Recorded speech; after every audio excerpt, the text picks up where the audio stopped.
We're out here at Grid Life Alpine Horizon, and we got Bob, one of the owners of the track, here with his beautiful Datsun pickup truck. He has a lot of cool cars. He has the Footlong, which I've had a chance to shoot and ride in. That was my buddy Danny George's car. But this is something completely different, because what's cool about this truck is it never actually was meant to look good or go fast.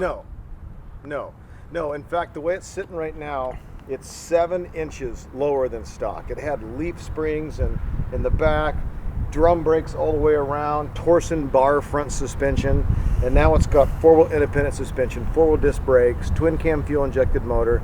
It's almost perfect 50-50 weight. It goes around a corner like crazy, and I could put this on pole in a spec Miata race. I don't doubt it one bit. We just went for a quick ride on the autocross course, and this thing corners like we're in a Miata. Yeah.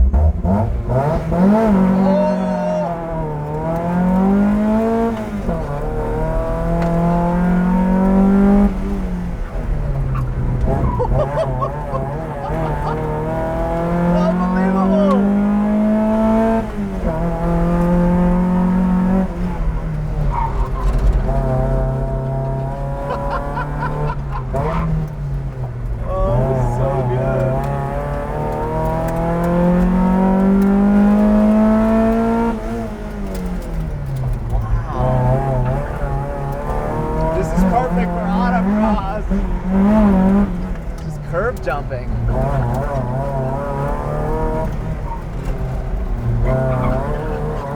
Oh, little sideways action. Crossed up a little bit.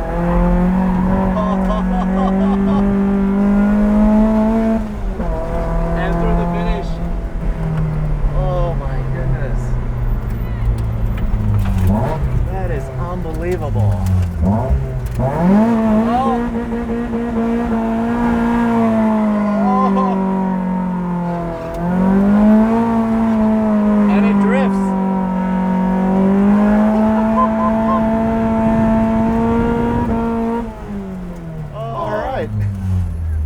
Okay, Bob giving the Datsun a workout here. Oh, wow. Unbelievable. Ladies and gentlemen, this just in. Hoonigan is flying you and a friend out to Las Vegas to party with us at SEMA. Burnyard events 2 times a day, every single day at SEMA. Woo! Yeah! Basically, you and a friend get to come out to beautiful Las Vegas, Nevada, located at the convention center right here. There's a forecast of Shreddy with possible chance of hoonage. Let's take it out to the field. Check with Ron. That's right. You and a friend coming out. You get $500 in spend. Hey, you get these 6 prizes. It's fucking windy out here. It appears we have lost lab coat Ron in the field due to high sendage. Anyway, here's how you enter. Head over to dollarshaveclub.com/Hoonigan. Sign up, get one of their monthly subscriptions. Then head over to Hoonigan.com/DSC, fill out your information, prove that you signed up for DSC, and you will be entered to win. Every single entry gets a gift bag. Top 3 entries get the prizes. Yeah, and if that was hard for you to understand, basically click the links below. They're all there. And, oh, did I just expose our set? Bob is such a showman. See, so we come here with Grid Life Festival, with all the pro drifters, all the crazy time attack cars. I mean, but the thing is, Bob has his own cool toys. You know, I like to build oddball stuff, and for whatever reason, this is one of the ones I created. So if you look underneath here, you'll see that this old Datsun pickup has struts on it. I mean, how did that happen? And then if you glance down, it's on the original frame rails right down here. And then I grafted a Miata subframes into it. So these are Miata control arms. Wow. Miata rack and pinion. So, and then of course I put the Miata motor in it. Now I had to modify the firewall and raise this up and push it back and make an access panel to get to the coil packs. But when I got it all done, it just worked. Everything fit. I did one mod to the body, one. I shaved the gas cap door off the side of the bed. Just to make it cleaner. to move the gas tank to the back to get balance. Oh. So Yeah, because for you, this is so much about form and function. 100%. I mean, I love all automobiles. I'm a car nut, but for me, the car needs to look good, but it's got to go. Heck yeah. It's not even that it's shoehorned in there. It was just never meant to have this kind of motor, but it looks really nice and it looks pretty at home. You know, it took a lot of work to get it to fit right. I had to modify the subframe. I had to cut it out, lower it as much as I could because I had to raise the motor and move it forward just to get it in there. Plus, it's got a long tranny and the cab's so tiny, I didn't want the shift lever behind me. So it took some work. It took me about 13, 14 months, but I built this at home in my garage. So how much power did this truck have originally? Let's see, I think it says on the VIN plate right Oh, here. yeah, you're right. 67 horsepower. Yeah. At 5,200 RPM. So you almost pretty much doubled the horsepower, right? Pretty much, yeah. Pretty I mean, much. so how much is this Miata motor putting out? Is it pretty stock? This is 115 horse. Okay. Yeah, so it's a 1.6. We bumped it a half a point on compression. It's a fresh motor. Well, it was a fresh motor 8 years ago. It's been road hard and put away wet, but it still runs good. Yeah. And this car's been at in the main hall at SEMA. This car's won Good Guys. It's been all over. This has been featured in magazines in Japan.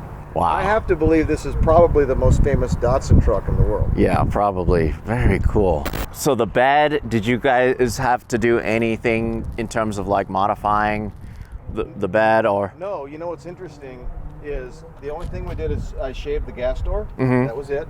And then I was looking for a tailgate because the original tailgate was pretty beat up. I found this tailgate in Phoenix, Arizona. A guy had it on Craigslist. He listed it as NOS 1966 Datsun tailgate. Wow. I thought it can't be. Yeah. So I found it. I went and got it because find one of those. So that's an NOS tailgate. Yeah. One that's not beat up from yeah. like. But to answer your question here, I'll open it up. The whole bed is unmodified except to move the gas lid back here. Wow. The bed is completely unmodified. Unbelievable. All original. And so to answer your question, I didn't have to do any modifications to the bed because the bed is just on the truck. Yeah. Right? What I changed is I took off the leaf springs and cut the mounts off, and I just had the bare frame rails sticking back. And well, prior to taking it apart, I marked the center line of the axle on the frame rails before I cut everything off, and then cleaned the frame rails down to bare metal, and then I grafted the Miata rear subframe into the rear of this truck, and it cleared the inside of the frame rails by like 1/8 of an inch on each side. It was like it was meant to be. So I put that where it needed to be, centered it the center line, and built brackets so it bolts on just like it bolts onto a Miata. It's unbelievable. That's And look why at it the handles offset. like a Look Miata. at the offset. Yeah, it's so flush. Yeah. So tell me about the interior. All right. So on the inside, I cut the entire firewall out, and I cut straight down inside the rockers, and I grafted the Miata floor pan into this because at this point I had the Miata motor and tranny mounted in it, and I had the tranny here. So I took the firewall, cut it into 3 pieces, and I had it busted in half and across the top. Wow. And I started grafting that in. So this is the original Miata tranny tunnel, but because I raised the motor, I had to have it up higher here, but it still cleared in the back, so I cut that, lowered it, and then you Miata enthusiasts will see these are where the original dash bolted on. Amazing. Miata dash. I left them there because I figured someday I'd build a cup holder, but of course I haven't done that in 10 years. But, yeah, but like you could completely enclose this and complete the Sure. like retro dash look. Yeah, absolutely. Yeah. But I mean, the original dash looks so cool and perfect. It had the original radio delete plate in it. Yeah. The original switches, right? So I started taking the dash apart, or the gauge cluster apart, because I wanted to put the Miata gauges in behind the in the original location. So these are Miata gauges I fit in here, and I'm prying this thing apart, and I realized as it came apart, that's glass. It's Yeah. not plastic, it's glass. And I didn't break it. I couldn't believe it. So then I grafted the Miata gauges in behind it. Everything works. And topped it off. The top dash is metal. Painted it satin black. I just think it complements it real well. And then I didn't know what to do with the floor. So the floor mats. So I actually went down to a junkyard and I found an old work truck that had a big truck bed liner in the back of it. I bought that for like $10. Took it to the car wash and power washed it. And I made these floor mats out of this old rubber truck bed. liner, and I just think it looks really cool because it looks, well, you're never gonna wear it out. It just looks old and cool. Yeah. That's so and cool. Then put some Sparco seats in it, some good belts, and been beating the heck out of it ever since. 10 years now. Unbelievable. What a crazy build. And it's so cool that you use it and you push it so hard. Oh, I pushed this thing hard. I mean, this thing's been, I ran this in the Optima Search for the Ultimate Streetcar Series. It went to SEMA. It finished 20th in the nation out on the road course and the autocross at Optima with all the bad hot rods across the country. So it's a fun little truck. That's, well, I mean, you're driving foot to the floor, never lift. Yeah. Yeah, so I think when they get ready to send the next guys out for a track session, I think we should go out and do a couple laps of it. You don't have to ask me twice. Thank you so much. Let's do that. All right.